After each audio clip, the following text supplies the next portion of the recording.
Hello everyone, আসসালামু আলাইকুম। আজকে আমি তোমাদেরকে তৈরি করে দেখাবো বিফ তেহারি। পুরান ঢাকার স্টাইলের এই তেহারিটা রান্না করা সহজ, খেতে কিন্তু দারুণ মজার। প্রথমে সরিষার তেল নিয়ে নিলাম আর এর মধ্যে 1/2 চা চামচ করে দিয়ে দিলাম গরম মসলা, আস্ত গরম মসলা।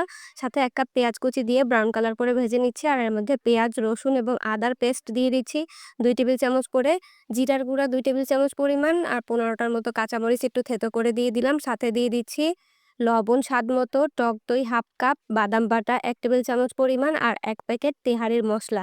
আমি এখানে দোকান থেকে কিনে আনা তেহারির মসলা ব্যবহার করেছি। আর দিয়ে দিচ্ছি এখানে 1 কেজি পরিমাণ গরুর মাংস, একেবারে হাড় ছাড়া 1 কেজি মাংস আছে এখানে। খুব ছোট, ছোট টুকরা করে দিয়েছি।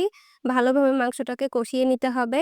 পুরান ঢাকা স্টাইলে যদি তেহারি রান্না করতে চাও, মাংসটা কিন্তু একটু ছোট করেই দিতে হবে। ১ কাপ পরিমাণ পানি দিয়ে মাংসটাকে সেদ্ধ করে নিচ্ছি, রান্না করে নিচ্ছি সম্পূর্ণ।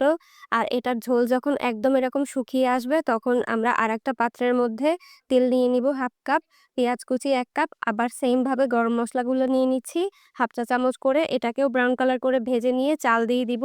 এখানে ১ কেজি পরিমাণ চাল আছে। চালটাকে ২ মিনিট ভেজে নিয়ে এর মধ্যে পানি দিয়ে দিলাম ২ লিটার পরিমাণ।